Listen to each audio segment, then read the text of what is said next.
नाज़रीन, मैं हूँ इरशाद महमूद। आज के व्लॉग में हम ख्वाजा आसिफ साहब ने जो ख़वातीन के बारे में बात की है पार्लियामान में, उसके हवाले से बात करेंगे।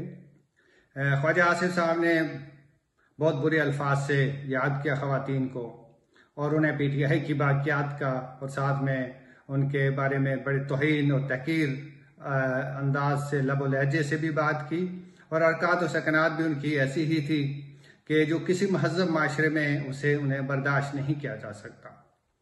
ख्वाजा आसिफ के बारे में तो मैं बाद में बात करूंगा, लेकिन उनके इस तरह के लब लहजे पे और गुफ्तगू के ऊपर जब ख़वातीन अरकान ने ख़ास तौर पे जो पीटीआई की थी उन्होंने एहतजाज किया तो ख्वाजा साहब ने बहुत बुरा मनाया। और सेनेटर ज़रका हैं, डॉक्टर ज़रका, ये MBBS डॉक्टर हैं, स्पेशलिस्ट हैं, इन्होंने बाहर के मुल्क से पढ़ा है और ये पिछले 2-3 साल से सेनेटर हैं और बड़ी मुतहर्रिक खातून सेनेटर हैं। हर इशू पे बोलती हैं, बड़ी रिसर्च के साथ आती हैं। तो उन्होंने बड़ा एहतजाज किया। उन्होंने कहा जी ख्वाजा साहब, हम आपको इस तरह के लब लहजा अख्तियार करने की और ये ख़वातीन के बारे में इस तरह की ज़बान इस्तेमाल करने की इजाज़त नहीं देंगे।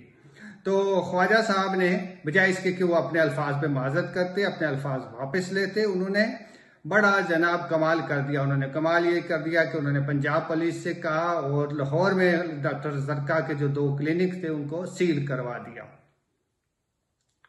अभी ख्वाजा साहब हो या नॉन लीग हो, उनको बड़ा पार्शल सा इक़्तिदार मिला हुआ है, थोड़ा सा इक़्तिदार मिला हुआ, हितादी हुकूमत है, चंद वोटों की अक्सरियत है। इसके बावजूद उनकी फराउनियत और रोगनत का यह हाल है कि वो उन पे अगर थोड़ी सी भी कोई तनकीद करता हो, वो भी सेनेटर्स और सेनेट के अंदर, हालांकि आपको पता है सेनेट के अंदर अगर आप कोई बात करें, इवन अदलिया के खिलाफ करें, तो भी आपको इम्यूनिटी हासिल होती है, अदलिया आपको बुला के नहीं पूछ सकती। लेकिन ख्वाजा साहब ऐसी महान शख्सियत हैं कि उनके खिलाफ जब सेनेटर ज़रका ने उनके अल्फाज पे एहतजाज किया तो उनके लाहौर में 2 क्लिनिक सील कर दिए गए। डॉन ने बड़ी इस पर डिटेल खबर दी है और डॉन के रिपोर्टर को ये बताया गया कि जो उन्होंने बहुत सारे डेंगू के खिलाफ जो इकदाम थे, वो एहतियाती तदाबीर थी, उनके क्लिनिक से वो अख्तियार नहीं की थी। दिलचस्प बात यह है कि जब सेनेटर ज़रका ने आपके ऊपर तनकीद की तो फिर आपको सारे कवानीन याद आ गए। उसके बाद, उससे पहले आपके जो इदारे थे वो कहाँ सोए हुए थे और उन्होंने क्यों नहीं चेक किया। तो सवाल ये है कि ये सियासी इंतकाम जो है ये पाकिस्तान को, ये हमारे माशरे को कहाँ लेके जाएगा।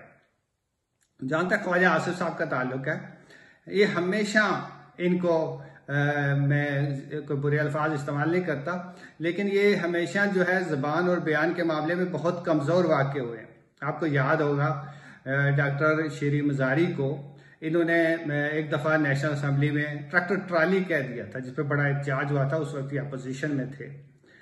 फिर सबसे ज़्यादा जो मुझे अफसोस हुआ वो शहरी रहमान साहबा और शाज़िया महरी और इस तरह की ख़वातीन जो है वहाँ मौजूद थी। उनकी मौजूदगी में ख्वाजा साहब ने ये बात की, लेकिन ख़वातीन ने जो हमेशा बहुत इंसानी हुकूक की बात करती हैं, ख़वातीन के हुकूक की बात करती हैं और बहुत चैम्पियनिंग करती हैं और अच्छा करती है। शहरी रहमान साहबा को मैं बाज़ मामलात में काफ़ी पसंद भी करता हूँ कि बड़ी बहादुरी के साथ बात करती हैं और आगे आगे होती हैं। सियासत में उन्होंने नाम भी बनाया है, वो एक एडिटर थी, वहाँ से जाके सेनेटर बनी, पीपल्स पार्टी की मरकजी रहनुमा है।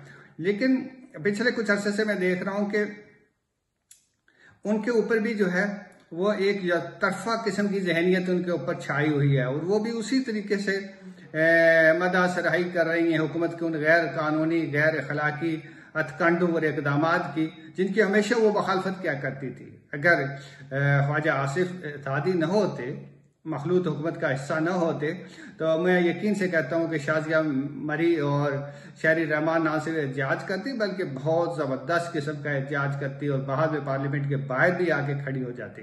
तो ये हमारी सियासत का एक अजीब व गरीब दोगलापन है, जिस पे हमें सोचना चाहिए कि भाई जब आप गलत को आप सही नहीं कह सकते, चाहे वो आपके अपने साथी ही क्यों ना कर रहे हों।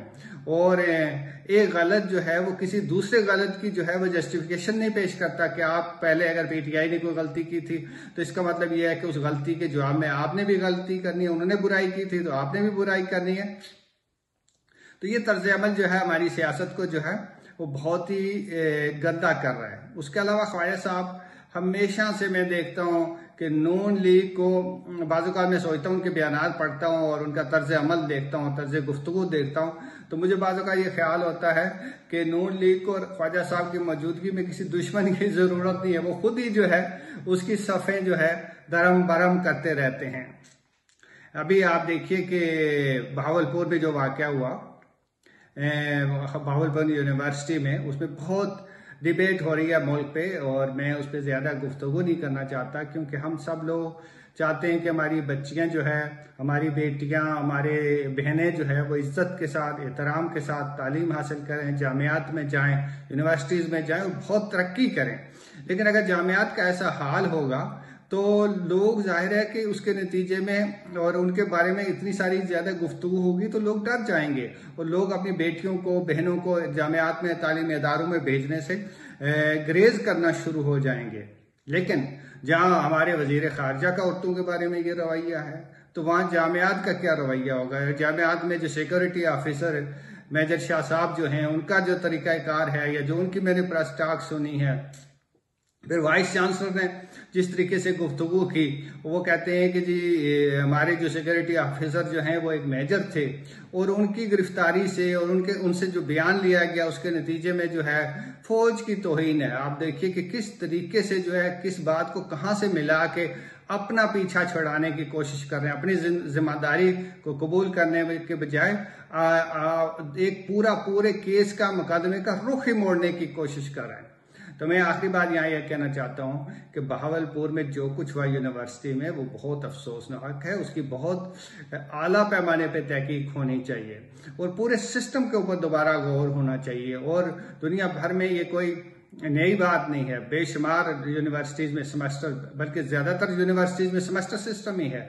अब सेमेस्टर सिस्टम को गोल करने के बजाय ऐसा तरीक़ाकार निकाला जाए कि किसी टीचर के इल्म में ही ये ना हो कि वो किसके पर्चे को, किसके पेपर को किसकी मार्किंग कर रहा है। मार्किंग किसी थर्ड पार्टी से भी करवाई जा सकती है। ऐसे बेशुमार तरीके हैं जो पूरी दुनिया में राइज हैं, जिनसे हम इस्तेफादा कर सकते हैं। लेकिन एक आखिरी बात मैं ये कहना चाहता हूँ कि हमें अपनी यूनिवर्सिटीज़ के अंदर हरासमेंट से फ्री जो माहौल है उसको इंश्योर करने के लिए हर मुमकिन इकदाम उठाना चाहिए। और ये हुकूमत का बहुत, और ख़ास तौर पे पंजाब की हुकूमत का इम्तहान है कि वो किस तरह से बहावलपुर यूनिवर्सिटी के मामले में एक जुर्रतमंदाना मौक़िफ़ भी अख्तियार करती है और मुजरिमों को कैफ़िर किरदार तक कैसे पहुँचाती है।